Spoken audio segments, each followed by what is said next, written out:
유형교회 안에는 구원을 이루어가고 있는 각 단계의 성도들이 함께 공존하는 곳입니다. 그러니까 같은 믿음이라 할지라도 여러 단계의 다양한 믿음을 가진 사람들이 함께 있어요. 그래서 예를 들어서 막 예수 믿은 어린아이 같은 신앙을 가진 사람도 있고, 예수 믿은 지는 꽤나 오래되었지만 여전히 옛날의 생각, 옛날의 사상이나 가치관, 자기 중심적인 생각에 여전히 잡혀 있는 사람도 있고요. 또 어떤 사람은 교회 안에서 역시 하나님의 은혜로 장성한 사람으로, 믿음의 사람으로 사람이 되어 있는 사람도 있습니다. 또 교회를 오래 다니긴 했지만 아직 불신자인 사람도 있습니다. 앞으로 영원히 불신자일지 아니면 아직 때가 안 되어서 계시가 안 된 것인지는 모릅니다. 지금 상태로는. 하지만 분명히 교회 안에는 불신자가 있습니다. 또 불신자 가운데서도요, 너무나 교회 생활을 착실하게 해서 직분을 받기도 하고 간혹 목사가 되기도 합니다. 제가 봐도, 목사인 제가 봐도 목사들 중에서 구원받지 못했겠구나라는 사람들이 있어요. 근데 그 사람은 제 나름대로 착실했거나 또 여러 가지 이유로 인해서 추천도 받고 해서 신학교를 갔고, 신학교를 무리 없이 잘 졸업했고, 그래서 목사 안수 받아서 교회도 하고 그렇게 하는 거예요. 근데 제가 보면 저 사람은 구원 못 받았겠구나 이런 생각이 드는 사람이 있어요.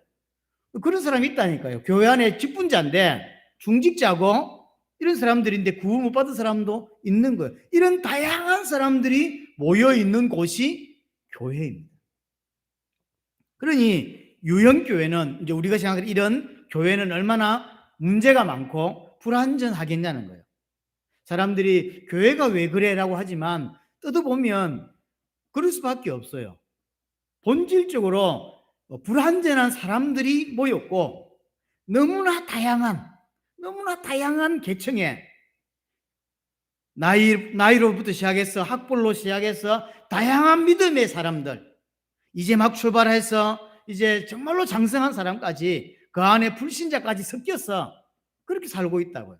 그게 존재한다고. 그 사람들이 모여서 이렇게 움직이는 게 교회입니다. 그러니 얼마나 불완전하겠습니까?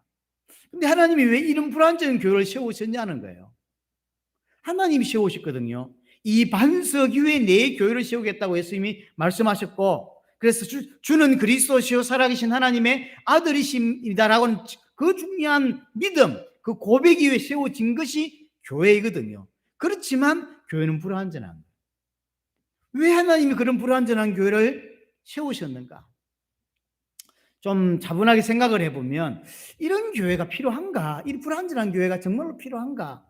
또는 꼭 그런 교회를 다녀야만 하는가? 하나님 은혜를 내가 구원을 받았고, 내 혼자 예배할 수 있고, 내 혼자 말씀 묵상하고, 내 혼자 집에서 기도하고 하면 되지, 굳이 이리 공동체를 이루어서 교회를 하고 이럴 필요가 있는가 하는 생각을 하게 하는 것들이 있어요.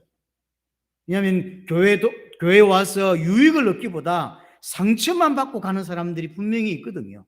지금 저 밖에 교회를 다니지 않는 수많은 사람들이 실제로 교회를 왔다가 유익을 얻은 것도 있지만 상처를 받고, 믿음과 상관없이 상처를 받고 이렇게 떠나 있는 사람들이 많다고요. 그럼에도 불구하고 왜 하나님은 교회를 세우시고 그 불완전한 교회를 아시면서 세우시고 우리 보고 다니라고 하고 공동체를 꼭 이루게 하느냐 말이에요. 굳이 성경적인 이야기를 하자면 구원받은 내가 교회고, 그렇잖아요. 내가 교회이지 굳이 이렇게 모여가지고 공동체를 이루는 것이 꼭 필요하냐라고 주장하는 분들이 분명히 있습니다. 그래서 워치만이 같이 이런 무교회주의로 오기도 하고, 그 사람들은 예수를 부인하지는 않습니다. 부인하지 않지만 성경을 부인하는 것도 아니고 성령을 부인하는 것도 아니고 삼위일체를 부인하는 것도 아니고 다 인정합니다. 하지만 교회만은 부인합니다. 그게 출발이 뭐냐면 상처거든요. 이런 이상한 교회를 다녀야 돼? 라고 하는 상처 때문인 거예요. 그래서 이제 여러 가지를 고민하고 성경 안에 찾다가 무교회주의로 나온 거죠. 자, 정통적으로 초대교회로부터 시작해서 지금까지 정통적으로 이거는 진짜 교회다라고 하는 정통교회에서는 교회 밖에는 구원이 없다라고 이야기를 해요.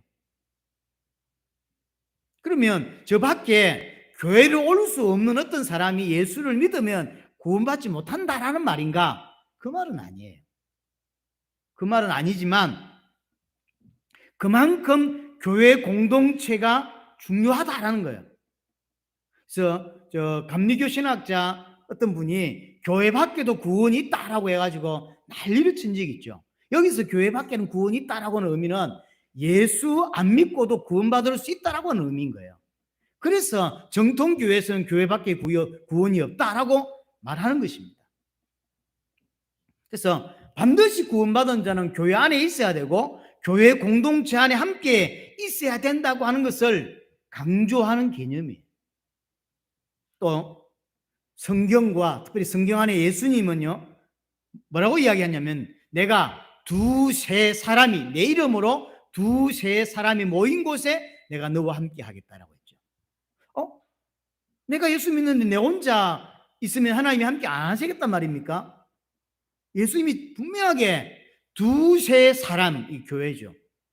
두세 사람이 모인 곳에 내가 함께 하겠다고 했어요. 이 중요한 의미예요. 또 하나 히브리서 10장에 보면 경고도 합니다. 말세 때 모이기를 피하는 어떤 자들과 같이 하지 말라라고 하죠. 모이기를 피하는 것은 하나님의 뜻이 아니다. 교회를 이루어야 되고 반드시 교회 안으로 들어와야 된다라고 말하고 있죠.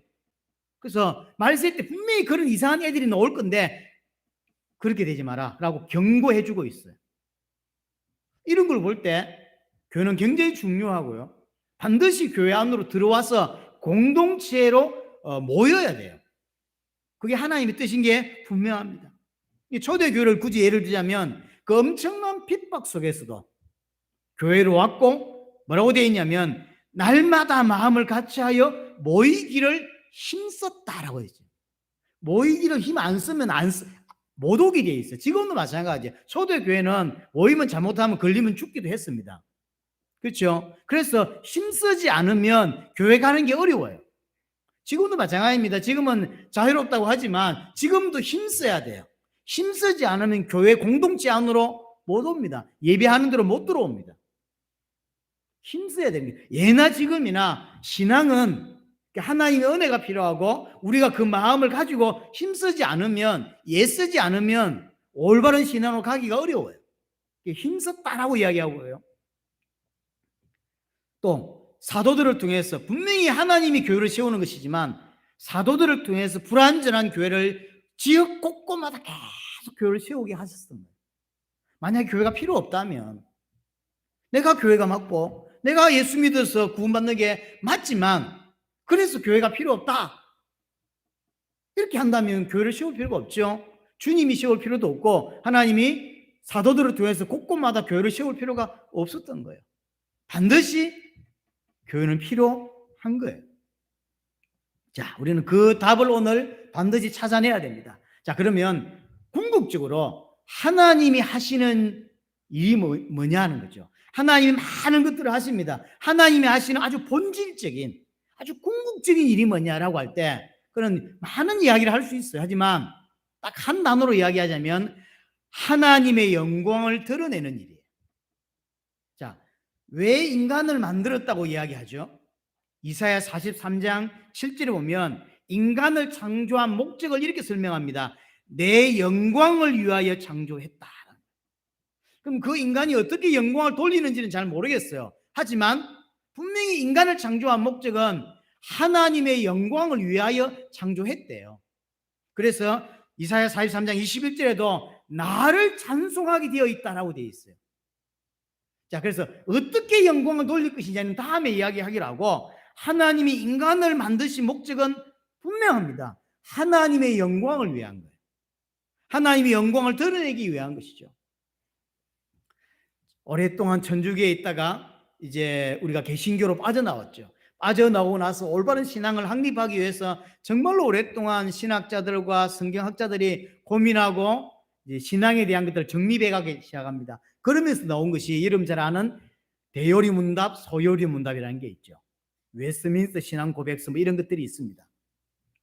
신경들.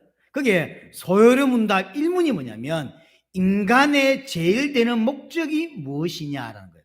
쉽게 말하면 인간이 왜 태어나서 살아야 되냐라는 거예요. 어떻게 살아야 되는 것이 인간이냐라는 걸, 그게 1문이에요. 답이 뭐죠? 하나님을 영원토록 영원롭게 하고 그를 영원히 즐거워하는 것이다. 그게 인간이다라고 정의를 내렸어요. 그렇게 믿든 안 믿든 성경에서 말하는 게 뭐냐면 인간은 어떻게 살아야 되냐? 하나님의 영광을 위해 살아야 된다라는 거예요. 고린도전서 10장 31절에도 바울이 말합니다. 너희가 먹든지 마시든지 무엇을 하든지 다 하나님의 영광을 위하여 하라. 하나님 영광 때문에 인간이 창조되었어요. 그게 본질이에요. 그렇게 믿든지 안 믿든지 상관없이 하나님은 그렇게 창조하신 거예요. 믿는다는 이야기는 무슨 말이죠? 구원받았다는 이야기는 그것을 인정한다는 거예요. 내가 이 땅에 태어난 이유가 하나님의 영광을 위해서다라고 믿는 것, 그게 구원받은 자의 생각인 거예요. 그게 동의할 수 없는 것, 그게 구원받지 못한 불신자의 생각인 거죠. 내 삶이 있다. 그래서 하나님을 거부하는 것, 그게 불신자고, 맞다, 하나님을 인정하고, 그래서 내가 이 땅에 태어난 거, 이 땅에서 이제 떠나는 거, 모든 거 하나님의 주권 안에 있고 하나님의 영광을 위해서 살아야 된다라고 하는 거, 그걸 인정하는 것이 믿음인 거거든요. 근데 인간만 그러냐면 아닙니다. 이사야 19장 1절에 보면 피조물도 마찬가지예요. 우리가 생각하는 저는 나무라든가 꽃이라든가 태양이라든가 이런 모든 피조개도 하나님의 영광을 드러내게 하려고 지었다라고 성경은 이야기합니다. 뭐라고 되어 있냐면 이사야 19장 1절에 하늘이 하나님의 영광을 선포하고, 어떻게 하나님의 영광을 선포하는지는 몰라요. 하지만 분명히 성경에서 말하면 하늘도 피조물도 태양도 하나님의 영광을 선포한대요. 그래서 통틀어서 하나님께서 하시는 본질적인 궁극적인 일은 뭐냐면 하나님의 영광을 드러내는 거죠. 그런데 그 인간은 범죄함으로 그 하나님의 영광에 이르지 못하게 되었습니다. 로마서 3장 23절. 모든 사람이 죄를 범하였음에 하나님의 영광에 이르지 못하게 되었다라고 이야기를 하고요. 하나님이 그 영광, 하나님의 영광이 떠나 있는 범죄한 인간을 다시 찾아오셔서 구원을 주십니다. 그럼 그 구원 주신 목적도 뭘까요? 하나님의 영광 때문에. 결과적으로는. 자, 하나님 우리를 구원하셨습니다. 구원 주신 하나님께서 우리에게 이제 하나님의 영광을 드러내게 하시기 위해서 하시는 일이 뭘까요? 우리를 창조한 것도 영광 때문이고 다시 구원하시는 것도 영광 때문이에요. 그러면 영광을 위해서 구원하셨는데 구원 주신 우리에게 하나님이 하시는 일이 뭐냐면 구원이에요. 구원 주신 하나님이 우리에게 구원을 이루어 가신다는 거죠. 우리 올해 주셨던 빌립보서 2장 올해 한 해의 메시지가 뭐죠? 두렵고 떨림으로 너희의 구원을 이루라는 거죠. 구원받았습니다. 구원받았는데 구원이 완성되지는 않았어요. 예수를 그리스도로 믿음으로 구원을 받습니다. 하지만 완성이 아닙니다. 완성은 나중에 새하늘과 새 땅에서 하나님 앞에 설 때 구원이 완성되는 거죠. 그럼 우리는 지금 구원의 완성을 향하여 가고 있는 중이고 하나님은 우리에게 지금 뭘 하신다? 그 구원의 완성을 향하여 인도하고 계시는 거죠. 그 구원의 완성을 이루고 계시는 것이죠. 그래서 하나님은 우리에게 구원을 주셨고 지금도 하나님 우리에게 구원을 이루어 가고 계시다라고 하는 것입니다. 그럼 이 땅의 성도의 삶은 간단합니다.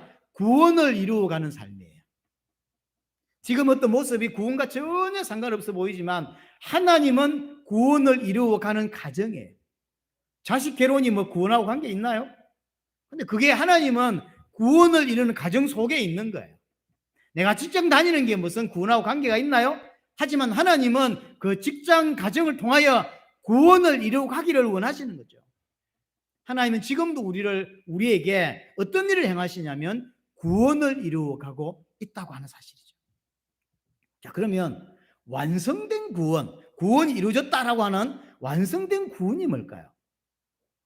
설명하기가 복잡합니다. 하지만 간단하게 딱 설명하면 내게 완성되었다, 구원이 완성되었다고 할 때 그 완성된 모습은 그 저 새하늘과 새 땅에서 영원히 하나님과 함께 할 수 있는 자로 만드는 거예요. 그게 구원의 완성입니다. 쉽게 말하면 지금 우리는 구원받았지만 저 새하늘의 새 땅에서 영원히 하나님과 전 세계를 통치하며 살 수 있는 자가 아니라는 거죠. 구원을 받았지만, 그래서 지금 우리 가정은 구원을 완성해서 하나님과 함께 영원토록 온 우주를 통치하고 다스리는 자로 우리를 만들어가고 있는 중인 거죠. 구원을 완성해가고 있는 것입니다. 그러면 영원히 온전히 하나님과 영원히 함께 할 수 있는 자의 모습이 뭐냐라고 할 때 굳이 성경적으로 뽑자면 그게 거룩이에요. 레위기 19장 2절에 너희는 거룩할지니라. 왜냐? 나 여호와가 거룩함이니라. 그래서 구원의 또 다른 어떤 모습이 뭐냐면 거룩이라는 거죠. 성도를, 성자가 거룩할 성자죠. 이 성자가 구별되었다는 거죠. 세상으로부터, 죄로부터, 사단으로부터, 애굽으로부터, 옛날 가치관으로부터 구별된 자라는 거죠. 근데 실제 삶은 구별 안 됐어요, 별로. 하지만 하나님은 성도라고 불러요. 그걸 하나님의 백성이라고 하잖아요. 그 실제로는 구별된 거예요. 그래서 아직은 덜 구별됐지만 완전한 구별된 모습으로 만들어가고 있는 중인 거죠. 뭘 통해서? 교회 생활을 통해서. 그래서 우리의 모습이 점점점 거룩으로 가고 있는 중에 있는 것이죠. 왜 이렇게 해야 되냐면 하나님은 죄인과 함께 할 수 없기 때문에. 우리는 죄인이었고 이제 거룩으로 들어왔지만 여전히 죄의 모습을 갖고 살아요. 자기 중심적이고 이기적이고 죄성을 가지고 있고 사람을 미워하고 비난하고 이런 많은 하나님이 정말로 대적하고 하나님이 싫어하는 성향들을 여전히 아직은 가지고 있다고. 애를 낳았는데 아직은 보살핌이 필요한 애인 거예요. 그렇죠? 부모의 보살핌이 필요한 거죠. 영적으로도 마찬가지죠. 아이가 사람이 예수를 믿어서 신앙이 어린아이 같이 되었어요. 앞으로 성장이 필요한 거예요. 젖도 먹어야 되고, 그래서 아주 뛰어다니고 자기가 뭘 할 수 있는 이런 시간이 반드시 필요로 한 것입니다. 이사야 59장 2절에 보면 너희의 죄악이 너희와 너희 하나님 사이를 갈라놓았다. 그래서 우리는 계속 하나님을 닮아가는 거룩해지는, 우리가 도덕적으로 윤리적으로 얼마나 더 깨끗해질 수 있겠습니까? 하지만 하나님이 인정하시는 거룩으로 가는 거예요. 하나님. 그건 사실은 하나님과의 관계 속에서 나오는 거거든요. 아브라함 보세요. 아브라함이 부름받아서 하나님이 아브라함에게 의로 여기셨다라고 할 때 창세기 22장까지 55년이라는 시간이 걸렸어요. 그리고는 이삭을 바치는 사건을 통해서 하나님이 드디어 아브라함에게 그것을 의로 여기셨다. 의롭다. 정말로 아브라함이 어렵나요? 그 뒤로는 죄를 정말로 안 지었을까요? 원죄 없는 사람처럼 살았을까요? 저는 그렇게 생각하지 않습니다. 하지만 온전히 하나님을 신뢰하는 자가 된 거죠. 자기를 부인하고 온전히 하나님을 믿는. 자, 보세요. 아들을 바치라고 할 때 생각할 수 있는 게 많잖아요. 아들을 어떻게 주었는데 갑자기 바치라 그래? 그리고 바치는 게 옳습니까? 틀렸잖아요. 근데 하나님을 믿는다, 하나님을 신뢰한다는 이야기는 100% 하나님의 말씀을 그냥 믿는 거예요. 아이를 죽이는 건 도덕적으로나 윤리적으로나 그 다음에 여러 가지 언약적으로나 틀린 거예요. 근데 틀린 걸 하나님께 틀렸다고 말하는 게 안 믿기 때문인 거예요. 하나님이 그렇게 말하면 무조건 신뢰하는 거, 그걸 보고 믿음이라고 해요. 출애굽에 나가서 가나안으로 들어가는데 하나님이 갑자기 가나안 정복할 때 어떤 명령을 내리시냐면 모든 사람을 다 죽이라 그래요. 그리고 모든 짐승도 다 죽이라 그래요. 이게 따를 수가 없단 말이에요. 그러면 어떤 게 믿음이냐면 말씀하시면 그게 더 오라. 그래서 그냥 따르는 거, 그게 믿음이에요. 내 생각이 필요 없어. 그래서 거룩이라고 하는 것, 믿는다고 하는 것은 가장 기본이 뭐냐면 자기를 부인하는 거예요. 자기를 부인하고 하나님을 인정하는 거죠. 하나님이 아브라함에게 네 자식 바쳐. 예, 바치는 거예요. 그걸 믿음이라고 해요. 그걸 자기 부인이라고 그래요. 그걸 하나님을 믿는다라고 말하는 것이에요. 가나안에 들어갔는데 다 죽여. 그러면 내 생각을 보태지 않는 거예요. 죽이면 안 되는데, 사람인데. 그리고 짐승 살려둬가지고 제사할 때 쓰면 되는데 얼마나 더 좋습니까? 죄가 죄진 것도, 돼지가 죄짓는 것도 아니고 사람이 죄진 건데, 아이고 하나님 돼지를 좀 살리죠, 이렇게 할 수도 있다고. 근데 그게 아니요. 무조건 하나님 말씀 오케이. 그게 나를 부인하고 내 자아를 부인하고 하나님을 믿는 거예요. 그래서 이 땅은 저 새하늘과 새 땅에서 온전한 자로 살 수 있는, 하나님과 함께 살 수 있는 자로 만들어가는 중에 있습니다. 과정에 있다는 거죠. 조금 전에 말씀드렸듯이 아브라함은 55년 걸렸습니다. 창세기 12장에, 정확히 말하면 11장부터 하나님 나타나셨고 12장에 부름받아서 창세기 22장까지 55년이 걸렸고요.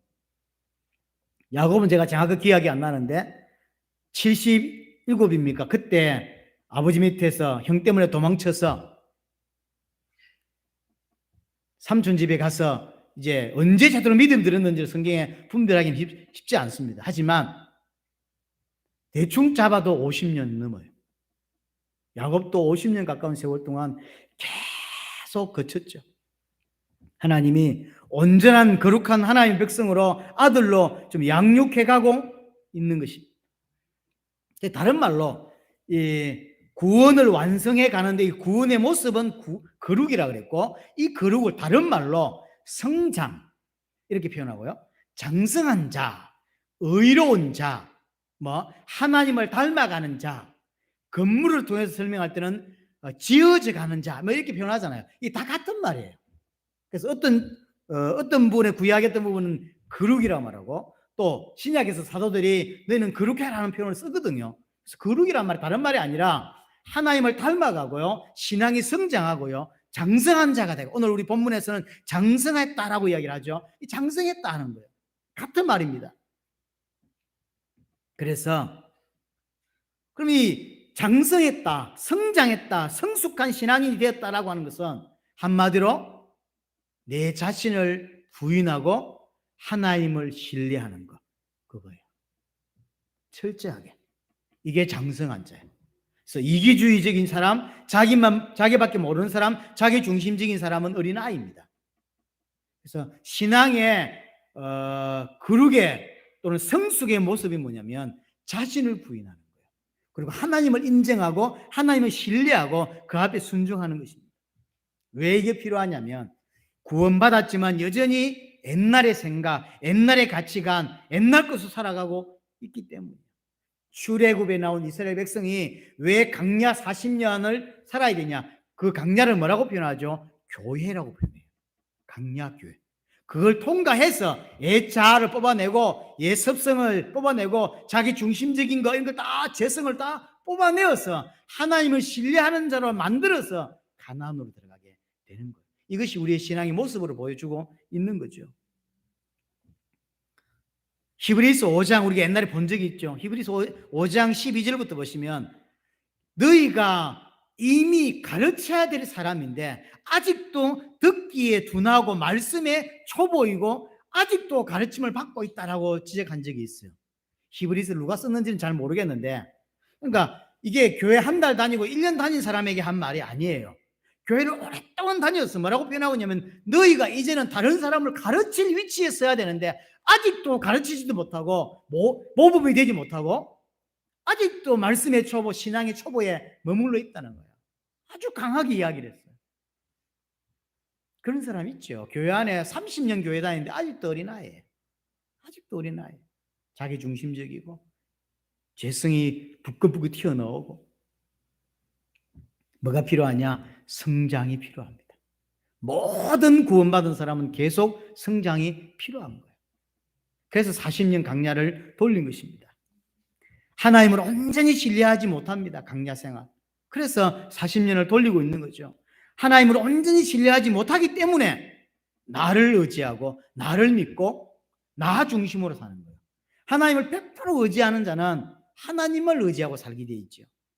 그래서 이런 모든 것의 표본, 그게 예수님이에요.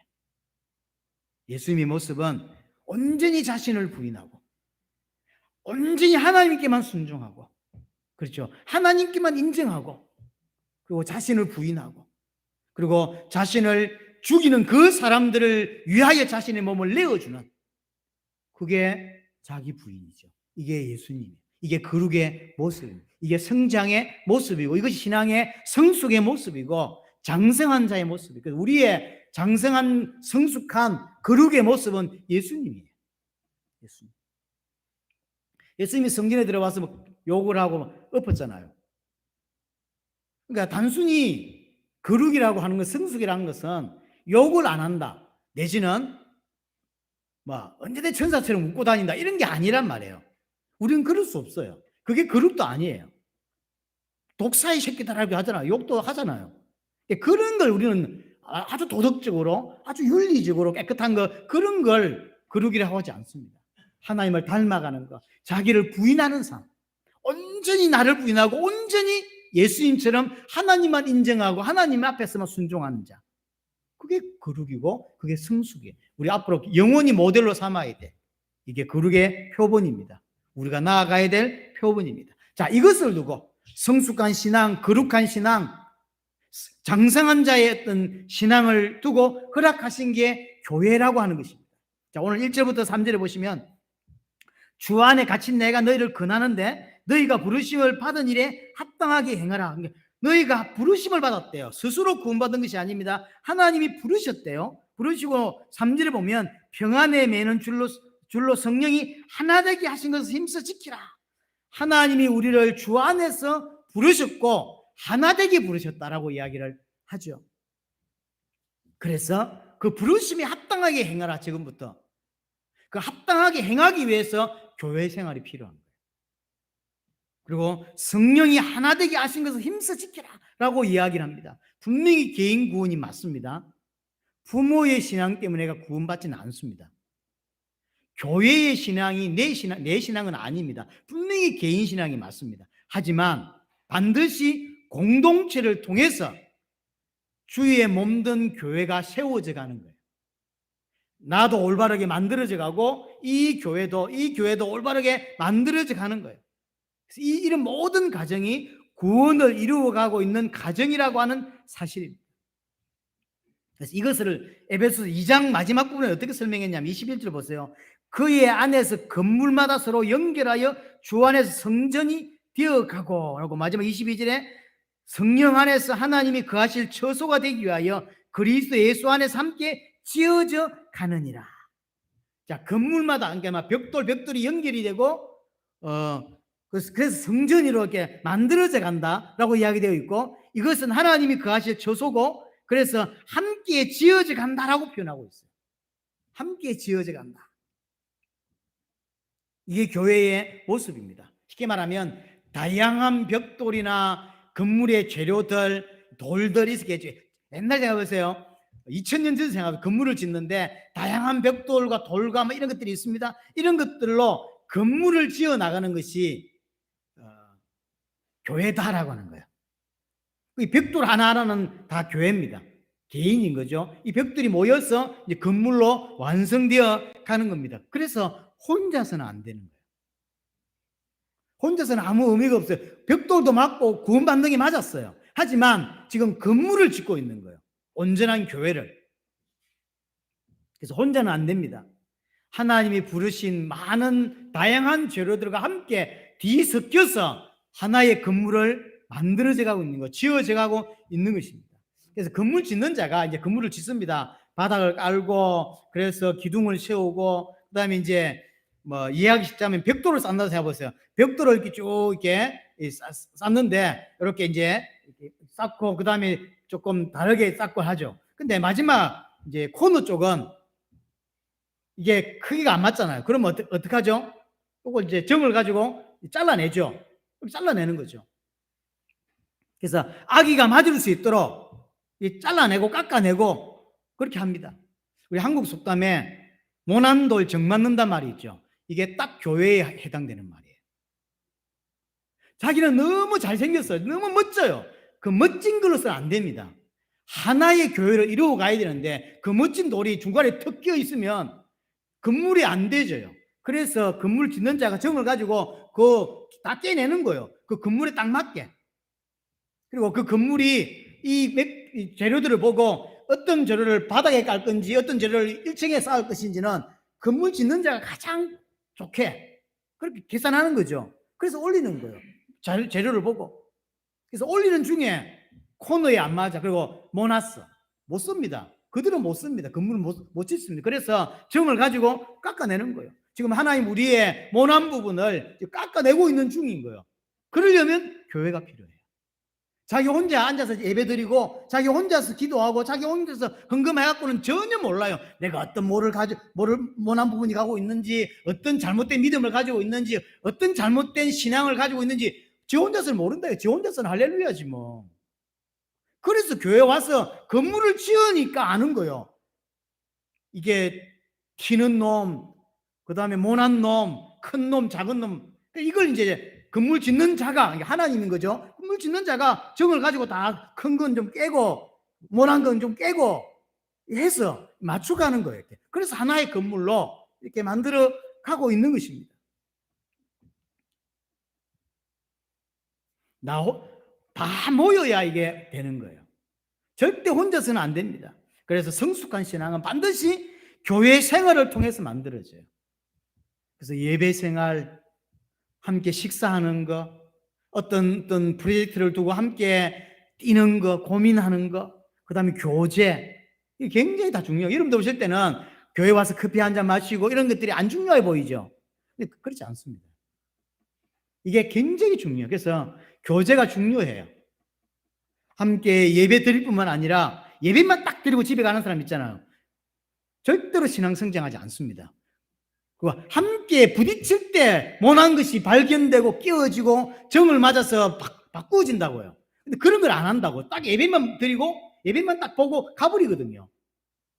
절대 교회의 축복을 못 받게 돼 있어요. 그래서 예배 끝나고 함께 교제하고 악수 나누고 식사하고 커피도 하고 또 자기들 그 나이에 맞는 이렇게 여전도회 남전도회 우리는 뭐 작아가지고 그런 것도 없는데 이래가지고 이렇게 가서 이제 이렇게 하고 뭐 니 이번에 회장해라 니 부회장해라 하면서 이게 안 맞잖아요. 저 성깔 저 집사님 성깔 이런 걸 맞춰가면서 못한 거 깨고 이렇게 만들어가고 있는 중이라니까. 근데 그걸 지 혼자 지가 믿으면 좋아. 지 혼자 있는 거. 교회 딱 왔다 예배 드리고 축도 오면 빠르게 쫙 가버리거든. 영원히 성장 안 합니다. 지 혼자 성장했다고 생각해. 그래서 뭐 혼자 이야기합니다. 이 교회는 설교는 좋은데 성도들이 인상이 더러워. 뭐 좋은데 다 신앙이 어린아이예요. 지 수준에서는 그렇게 보이는 거예요. 지 수준에서는. 근데 장성한 수준의 눈은 또 다르거든요. 하나님의 눈은 또 다르거든요. 반드시 내 모난 부분 또 뒤틀어진 어떤 믿음 잘못된 신앙 이런 것들은 어디서 발견할 수 있냐면 교회 안으로 들어와서 부딪혀 갈 때만 발견될 수 있어요. 교회 생활이 중요한 거예요. 그래서 이 불완전한 교회를 하나님이 세우신 것입니다. 건물을 짓는 자 하나님께서 건물의 전체 모형을 가지고 그래서 어떻게 1층은 어떻게 2층은 어떻게 이렇게 딱 생각을 하고 그래서 재료를 쫙 살펴보니까 저 돌은 저게다 저 돌은 저게 넣으면 좋겠다 그리고 나머지는 벽돌을 쌓으면 좋겠다 이렇게 이제 하는 거죠. 그 역할과 크기와 쓰임새를 각각에 배치하고 그래서 이제 올라가는 중에 하는 중에 또 모난 건 쳐내고 작은 거 같이 붙이고 너무 작은 것들은 바닥에 깔고 뭐 이런 것들을 다 하는 거예요. 그래서 오직 내 혼자가 아니라 오직 다른 벽돌과 함께 뒤섞여서 함께 지어져 갈 때만 건물이 완성될 수 있는 거예요. 그러면서 4절부터 6절 보면 굉장히 하나를 강조합니다. 보세요. 4절에 몸이 하나요 성령도 하나요 이와 같이 너희가 부르심의 한 소망 안에서 부르심을 받다. 그러니까 소망도 하나 부르심도 하나일 뿐만 아니라 부름받은 목적 소망도 하나라는 거예요. 주도 한 분이시고 믿음도 하나고 세례도 하나고 하나님도 한 분이시다. 그리고 그분은 모든 걸 하나로 통일하시는 분이래요. 굉장히 하나로만 쉽게 말하면 하나님이 지으시는 전 우주적인 교회는 하나의 모습이라는 거예요. 그 하나의 모습을 위해서 지금 우리 교회는 그 전체적인 우주적인 모습 중에 하나의 어떤 기퉁이의 하나의 교회로 이제 만들어져 가고 있는 거죠. 건물로.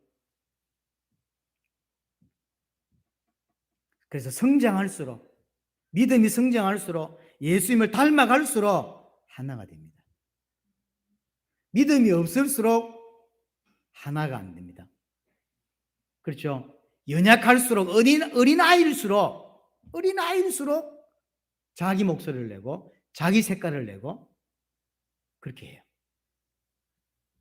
교회들 가보면, 저도 교회를 뭐 여러 군데 다닌 건 아니지만 그래도 이 교회 교회를 좀 이렇게 어릴 때부터 해서 다녀봤지 않습니까?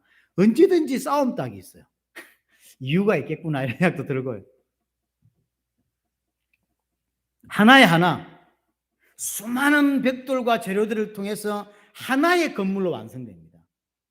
근데 그 건물 중에 한 벽돌이 나거든요. 그 벽돌이 그 건물과 딱 맞아야 돼요. 너무 튀어도 안 되고 하나님 원하시는 모습으로 맞아야 되는 거예요.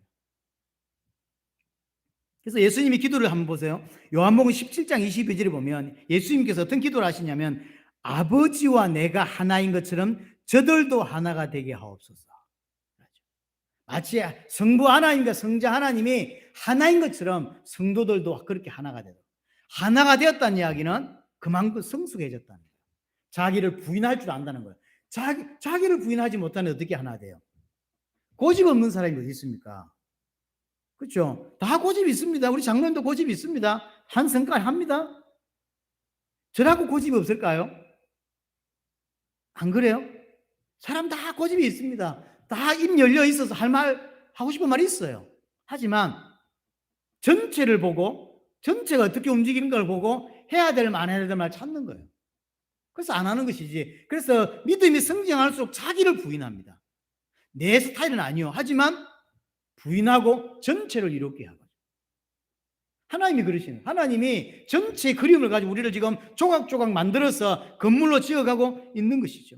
진짜 교회는 항상 아주 베이스에 뭐랄까요? 한 몸 사상이 깔려 있습니다. 몸은 하나인데 많은 지체가 존재합니다. 고린도전서 12장 12절 17절을 꼭 참고해 보세요. 이 교회를 설명하면서 몸은 하나지만 몸 안에 지체가 다양하다는 이야기를 해요. 그렇죠. 제가 하나입니다. 근데 제가 하나지만 너무나 많은 것들을 가지고 있죠. 손톱부터 시작해서 눈, 안에 보이지 않는 핏줄까지 엄청난 다양한 장기들과 많은 것들을 가지고 있습니다. 근데 다 필요합니다. 그렇죠. 이거 다를 나라고 하지. 제가 따로 있고 발톱은 따로고 손톱 따로 그렇지 않습니다. 이 다 손톱, 발톱 이 다 접니다. 다 있어야 돼요. 각각이 다르지만 다 있어야 돼요. 그리고 쓰임새가 다릅니다. 물론요, 조금 더 귀하게 보이고요, 조금 더 덜 귀하게 보이는 게 분명히 있어요. 우리 눈에는 예를 들어서 발톱 빠지는 것과 뇌를 다치는 것 둘 중에 하나를 선택해 어느 게 낫겠어요? 발톱 다치는 게 낫죠. 뇌를 맞아가지고 식물 인간으로 사는 것보다는 발가락 이렇게 발톱 하나 빠져가지고 그게 낫다고. 그래서 우리가 볼 때는 더 중요해 보이고 덜 중요해 보이는 게 분명히 있어요. 하지만 덜 중요해 보인다고 그게 내 거 아닌가요? 아닙니다. 다 내 겁니다. 덜 귀해 보이지만 내 몸이라니까요.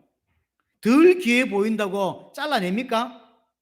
제가 내 보였어. 그 다음에 눈에 비해서 발가락은 도대체 하는 게 뭐야? 이러면서 잘라냅니까? 망치 가지고 다니면 찍어내고 그럽니까? 안 한다니까요.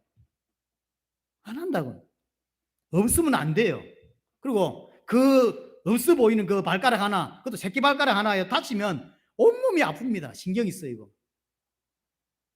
그게 한몸 사상이에요. 그게 교회예요. 있으나 마나 같은 성도 같은 사람이 있다고 칩시다. 있으나 마나 할 것. 하지만 그 있으나 마나 성도 같은 사람이 이게 문제가 생기면 온 성도가 마음이 아픈 게 정상인 거예요. 그게 교회예요.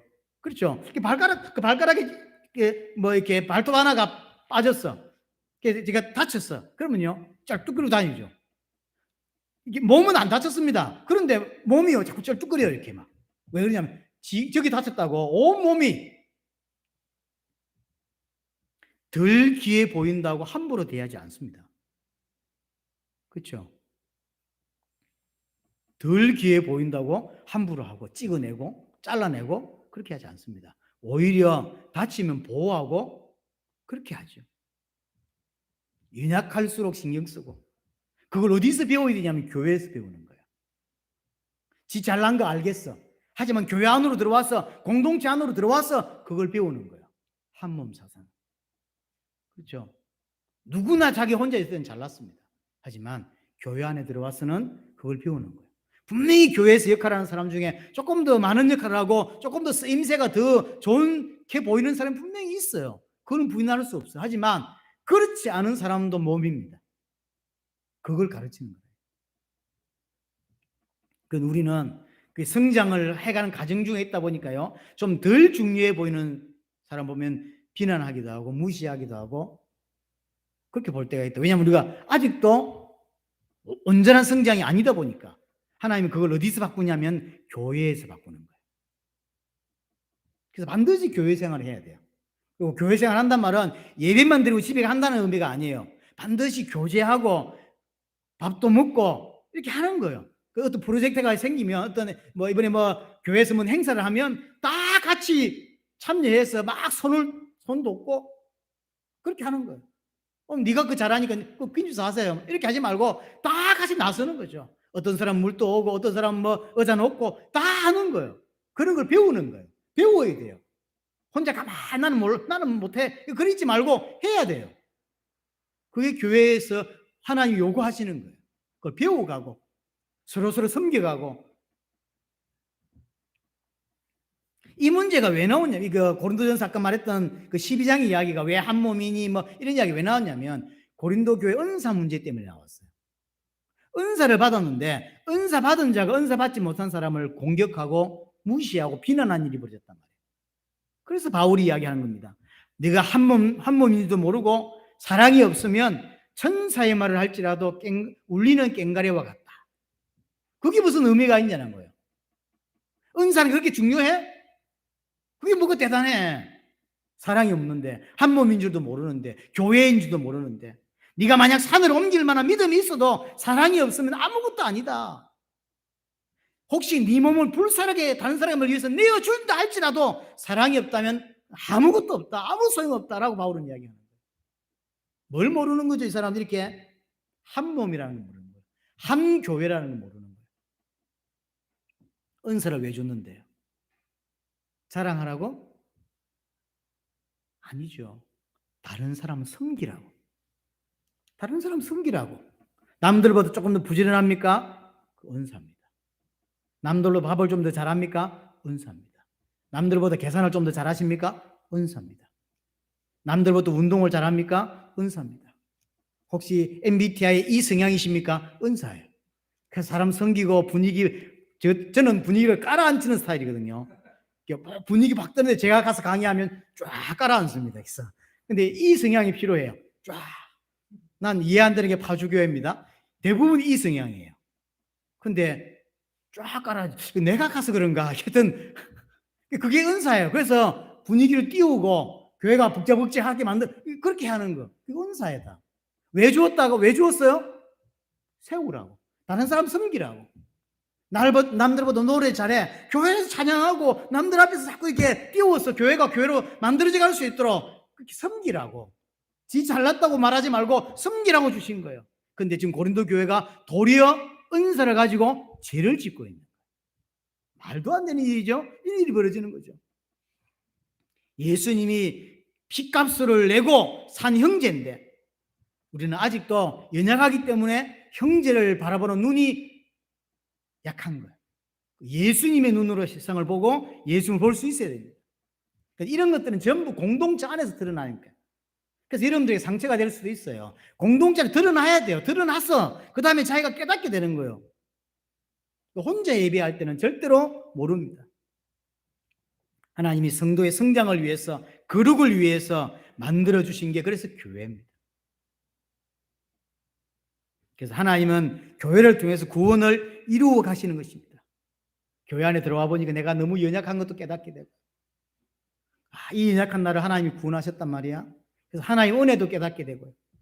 또 시간이 지나면서 나같이 연약한 사람이 교회 안에 들어왔어요. 그 사람들을 이해하게 되고 포용하게 되기도 하고, 또 내보다 먼저 된 사람들을 보니까 저게 믿음이구나.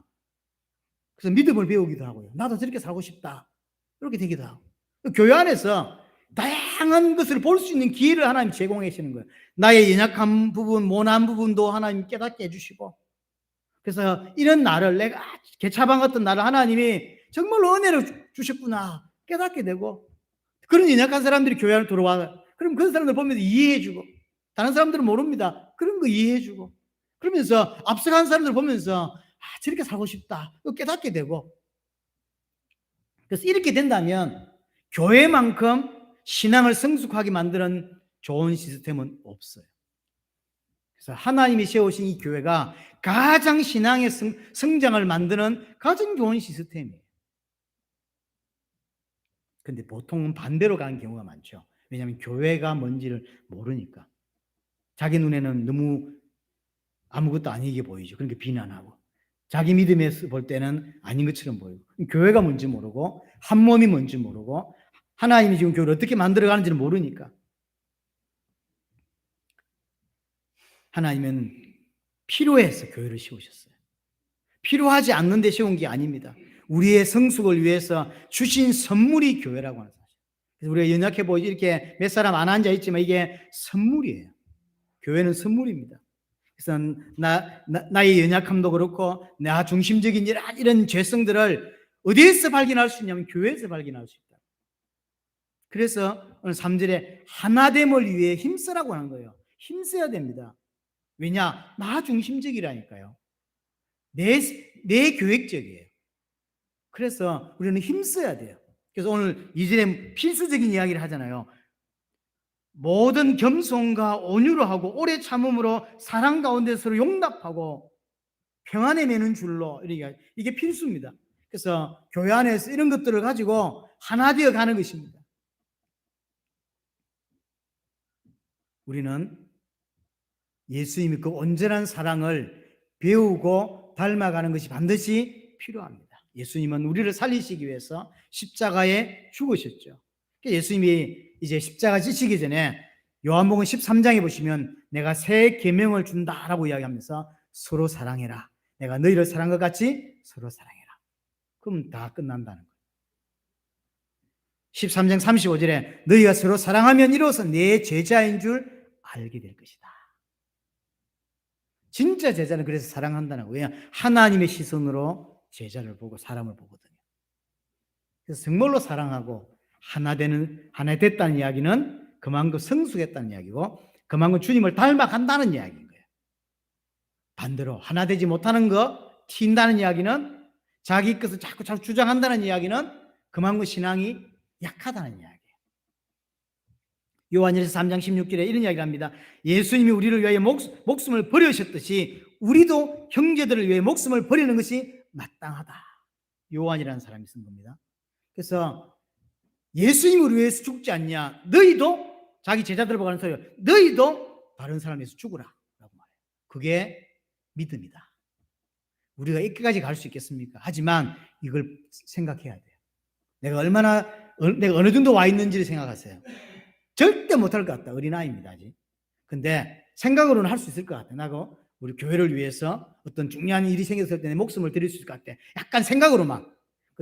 성장해가고 있는. 근데 죽어도 난 죽으면 죽었지. 다른 형제들을 위해서 성도를 못 죽어. 아직 아이란 말이에요. 성장해야 돼요. 나를 불살라내줄 수 있을 만큼 성장해 가는 게 맞는 것입니다. 하나님은 교회를 통해서 온전한 하나님의 백성으로 지금 만들어가고 있다고 하는 것입니다. 16절 보세요. 16절. 그래서 결론적으로 뭐라고 이야기하냐면 온몸이 각 마디를 통하여 도움을 받음으로, 그렇죠, 도움을 받고 연결되고 결합되어서 각 지체의 분량대로 역사하여 그 몸을 자라게 하며 사랑을 스스로 세운다. 그래서 내 혼자 안 됩니다.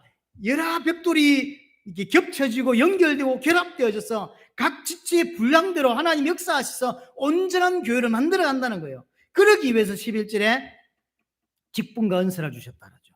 어떤 사람은 사도로, 선지자로, 복음 전하는 자로, 교사로, 목사로, 그 외에도 많은 것들을 왜 주셨냐면 교회를 온전히 세울 수 있도록.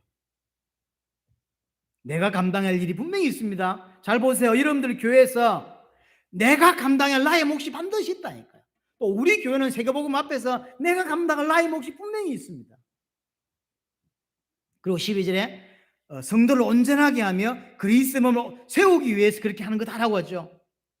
12절 보세요. 성도를 온전하게 하기 위해서 그렇게 하는 거예요. 직분도 주시고 여러 가지 이렇게 하는 게 왜냐하면 온전하게 세우기 위해서. 그 13절에 우리가 다 하나님의 아들을 믿는 것과 아는 일 하나가 되어서 온전한 사람을 이어.